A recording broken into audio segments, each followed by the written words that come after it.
So it's 2026 and we have a pandemic of burnt out, stressed out, undervalued, underpaid, under-resourced, underappreciated women. I walk around and I see so many unfulfilled women in the world that are very stuck in a lot of head noise, a lot of fear in their body, a lot of constantly chasing after something. And one of the things that I want to speak into on today's episode in particular is why it feels so unsafe for a woman to receive compliments.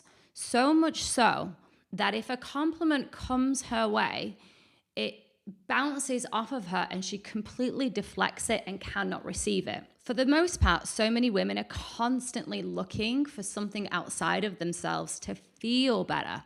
But even if something comes, it is so challenging for a woman to really, really, really take it on and be like, yes, I really do feel like that about myself. And yes, I'm really, really proud of myself.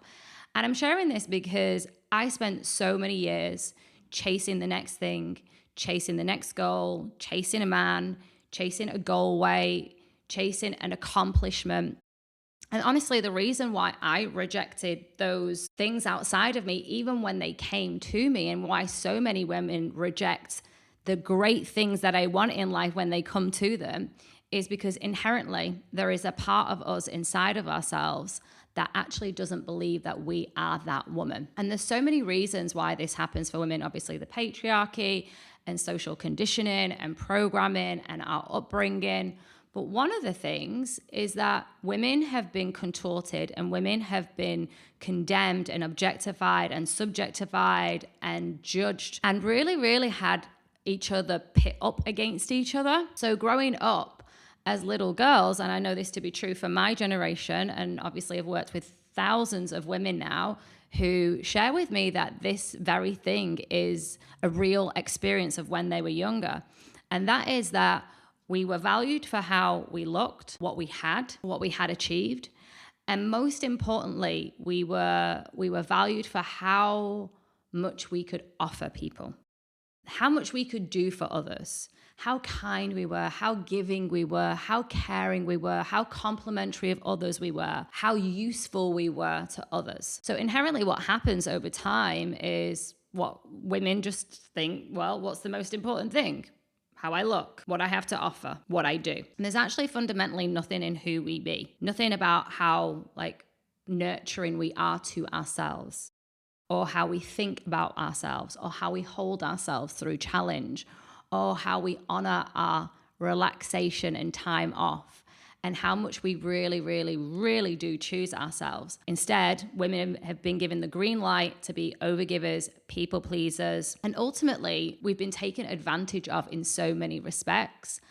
And of course, what that means is it makes it really easy for a woman to judge a woman when there's another woman that's not following the crowd of the overgiver, the people pleaser, the nice, good girl. And this woman who's going against the grain, who's choosing herself, who is, let's call it a little bit of the rebel maybe, if she is choosing herself and if she is loving herself and if she is in her spark and if she's really honoring her body and her needs and if she's asking for what she wants and if she's taking time off and if she's having a good time and her light is fully on, she is fully full of herself in the most magical way. Well, this crowd of women see that as dangerous, see that as a threat. Why? Because this woman is showing these women where they've outlawed and abandoned themselves, where they haven't truly met themselves, where they've abandoned their own self, sourcing their own energy for the sake of approval from the outside world. When a compliment comes a woman's way because of how she looks or because of what she's doing or because of how beautiful her energy is and what she's giving to herself and the world, if that woman fundamentally hasn't been able to really, really go there and meet herself with those compliments, deflection. And I've seen it a few times where a woman will speculate and assume that the other woman that is giving her a compliment, or even the other guy, that person is a liar, or that they're trying to manipulate her, or that they're trying to seem a certain way, but actually they're thinking badly of her. And really what this is showing is that this woman can't fully receive. Because let's just say, for example, even if that other person was lying, that the other person was saying, you're so beautiful, you're so kind, even if that person was lying, can't you just receive it anyway? Can't you just be like, yeah, I am beautiful. Yeah, I am kind. Yes, I am an amazing human being, without having to assess it, without having to visualize over it. And, the woman that is full of herself has been given so much shame in society and so much backlash because it assumes that she's egotistical. It assumes that she is materialistic. It assumes that she is superficial. It assumes that she is selfish. It assumes that she doesn't care about other people. When in actual fact, a woman that's full of herself is a woman that is really spending time, energy, money, resources on really, really making sure that she is her number one priority. In a world where women have been taught to escape ourselves, she is actually the ripple effect of what gets to happen in generations going forward. Because fundamentally, where we're at today, I think women and feminism and the culture of women rising together, we still have a long, long way to go. I still see a lot of shaming towards women for what they're wearing, for their size, for setting up businesses, for showing up online in a certain way, for how they speak, for what they say. There is still such an influx, and I don't see this in the culture with men. I don't know if it's because it's not within my peripheral vision, or if it's not something that is on my algorithm on social media. I don't know. But even when I talk to my guy friends, there's never any kind of gossip, or there's never any kind of, and I'm not saying that they don't talk about each other, but it's the energy behind it. I still feel it with women, which is why I'm such a huge, huge cheerleader of safe spaces for women, where women can actually thrive together, where they can be authentic together, where they can scream together, where they can shake together, where they can really, really be our full, truest ourselves, in a world that is saying that you can only be one way and you've got to look a certain way and you've got to be successful in this kind of a way. And what it's meant is that so many women are on guard, constantly hyper-visualizing, constantly in the mind, trying to think of like, what do I need to do next? What do I need to do for my next goal weight? Where do I need to go next for my, my next hot list thing to do to get an experience out of something? It's like women are constantly planning and doing something and checking and trying to control everything. And that is the surface level of the undercurrent of what's going on inside of the nervous system. Underneath, there is a body that doesn't feel safe. There is a body that is constantly on the go, like a spinning wheel of internal anxiety, which is sending the mind into a threat. And how does this actually show up in everyday life? Well, it leads to disconnection in relationships. Because if you're on a date with a guy, whether it's the first, second, third, fourth, fifth date, or whether you've been married for 10 years, whatever it is, it doesn't matter. If you are with a guy and that guy is giving you compliments and is saying what he likes about you and is really, really celebrating and seeing you and encouraging you and really understanding you, but you can't do that for yourself, you're going to deflect that. You're going to be like, is he cheating on me? Why is he being so nice? I don't understand this. Your mind can't receive it, right? Your body can't receive it. So your mind starts speculating. Your mind starts second guessing yourself, and it sends you into a tailspin. And maybe you get a bit defensive, or maybe you just hold back a little bit and be like, I don't know if I fully trust this guy. He's being a bit too nice. And like, why is he saying all of these things? And could it actually be that it isn't that he's cheating? It isn't that he's lying. It isn't that he's manipulating. It isn't that he is trying to just appease you. Could it actually be that because you don't think those things about yourself and you don't truly at the core believe them about yourself, that then there is a part of you that sees it as unsafe because it is so unfamiliar? And I know that for so many women, like this is such a huge thing in relationships, because they say, I just want him to meet me here. I want him to love me. I want him to celebrate me. I want him to support me. I've even heard things of like, I just want a nice guy to go on holiday with and chill out with. Well, cool. Yeah, all of those things are great. But can you chill out on yourself? Can you go on holiday on yourself? Can you be kind to yourself? Can you love yourself? Can you support yourself? Not to be some hyper independent, but not to want something for someone else when you inherently can't give it to yourself. And then it's scarcity. You are choosing someone from scarcity and you're wanting someone from scarcity. So this is why like really, really being able to be in a beautiful, right, loving relationship with yourself and ultimately your nervous system, in having that, you can create the most beautiful connected relationships.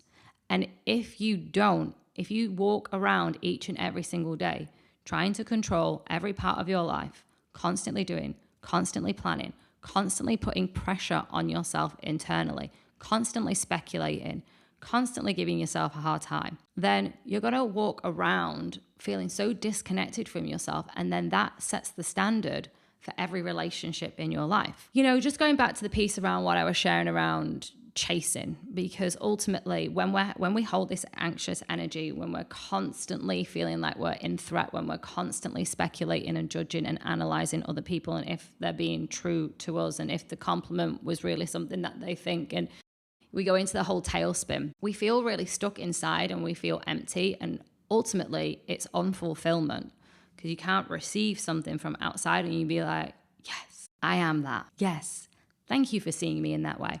If you can't do that, then you're going to try and find something outside of you. So maybe you do get the compliment and it's nice momentarily, and then you lose it. You don't fully feel it. What you'll do is you'll keep trying to find things outside of yourself. This is where I see so many women just on the hamster wheel, right? So I'm going to get the job. The job's the thing that's going to make me feel amazing, right? Oh, I'm gonna get the man. I need a man. A man will fulfill me. A man will stop me from feeling lonely. I'm gonna go out there and date. Oh, I need to change the way I look. I need a new outfit. I need a new hairdo. I need a new something on me needs to look different. Oh, it's a new house. I'm gonna go and find a new house, get a new mortgage. I'm gonna remortgage and get a new house. Oh, the car. It must be the car. I'm gonna go and get a new car. So there's all this chasing.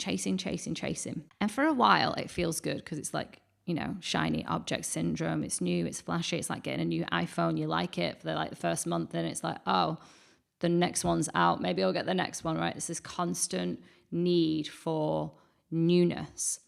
And ultimately, it's like chasing rabbits. It's like you're the rabbit chasing a carrot, like constantly needing something to satiate something inside of you to feel momentary pleasure, dopamine.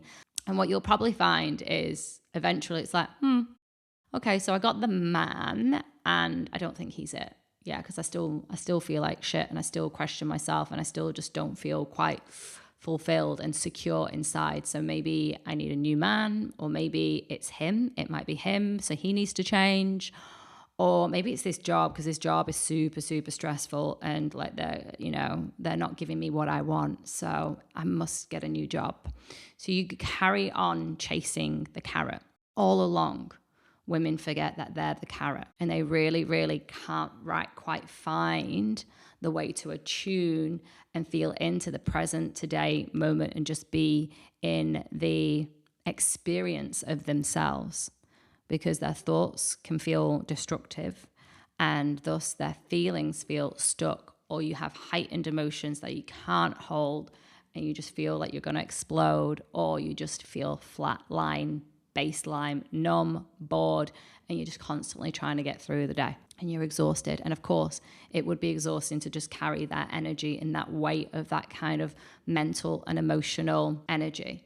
So how to be the woman that fully receives? Well, you've probably heard it a lot in the nuances of what I've been sharing about, but ultimately it's really about stripping away anything outside of you that you're hooked to, that you have a mental perception is the thing that brings you happiness, fulfillment, and joy.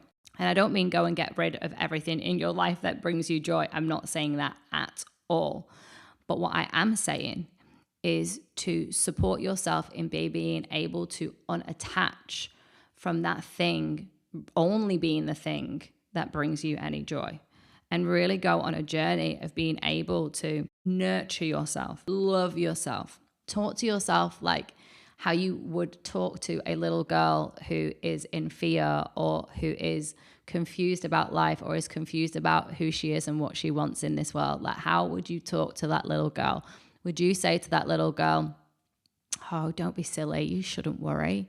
Or, oh no, like, this is a really, really hard world. You've got to really, really like work really hard for what you want. And, it is just a really, really, really crazy world. And that's just the way it is. You wouldn't speak to a little child being really passive like that. You'd really, really just see her and just tell her how beautiful she is and how, yes, she gets to be scared sometimes, but actually the world is a really big, beautiful place that she gets to explore, and everything that is happening to us is happening for us. And she is big, she's bold, she's brave, she's courageous, she's beautiful exactly how she is. And how would it look and feel like every single day if you spoke to yourself in that way of really, really honoring like what it is that you're going through, not bypassing, not gaslighting yourself, not pretending that it's okay, when in actual fact, like sometimes things don't feel like they're going to be okay, and that is okay. It is literally just the human experience. So I would really, really start there. One of the most amazing things that I ever heard that my mentor, Alexi Panos, once shared, and she's shared this a few times, but the first time she shared it, I just had a whole come to Jesus moment. I was like, this is amazing. She said, transformation happens in the crevices. So what that essentially means is sometimes we assume that our big transformation and our big change, our big identity change is going to come from meeting the one or getting the job or hitting a goal in your business or doing a big move like me to America soon. Like sometimes we assume that we will become different when the day comes when those things happen. And it's actually quite the opposite. The transformation happens in the very small ways each and every single day that we treat ourselves, the way which we show up in the world and what we choose to do and what we choose to not do, who we choose to spend time with and who we don't spend time with, who we allow access to us by way of information, how we eat, how we sleep, how we make love, how we go out and dance, and how we socialize and how we interact, and who we interact with in the world and who we speak to. Like, it's in the crevices. It's in these moments every single day, minutiae of life. And I'm just going to tie it back to something that I often share with my clients. It's that small hinges swing big doors. And that's the same thing as transformation happens in the crevices. It's the day-to-day micro actions, beliefs, thoughts in which we're holding about ourselves that ultimately lead to those big things. So, for example, like, what would it look like if every single day you complimented yourself? And I'm going to gift you this as a exercise if you've been in my world, or maybe you're curious about stepping into coach with me. What I do with my clients is I set them embodiment practices. I set them mini assignments to go and do in their life to actually create sustainable change in the nervous system and in the body. I know for many, many years, therapy, talking about things, thinking about things, reading about things, learning about things, more information will only take you so far. And actually doing body work is the thing that will really, really create the change for you. So I'm going to set you something. I'm going to set you a 7-day challenge. And that challenge is each and every single day, I want you to put an alarm on your phone. And when it goes off, and you can do this 2, 3, 4, 5, 6 times, set as many alarms as you want. Obviously, you don't want to set it off every single minute of the day because I'm assuming you have a job and things to do. But set a regular time where your alarm clock will go off. And when it goes off, I want you to spend 1 whole minute with your eyes closed or open, whichever you prefer, and just really start speaking beautiful words to yourself. Say how gorgeous you are, say how unlimited you are, how courageous you are, And you can even pull out things from the day that have been really, really great for you, that you did, that you're proud of yourself for, and just find something. And it can be as small as, you know what, I woke up and I had a lie in. Go me. Yes, yes, yes, and more yes. And just really spend a minute doing that, and do it a few times a day, and then do it for 7 days, and then come back to me and share with me on Instagram or in the comments of this podcast. Share with me what has changed for you in your internal world and how you feel about yourself, and if there's anything on the outside world that has changed as well. I hope that you enjoyed this episode. I absolutely loved it. I think that this is such a big, rich conversation, and truly my biggest desire is that we enter into a world sooner rather than later where every single woman is cherishing, devoted, and loving of herself and other women as well. If you loved this episode, I would love a 5-star review, and also hit subscribe if you would like to tune into more of these episodes.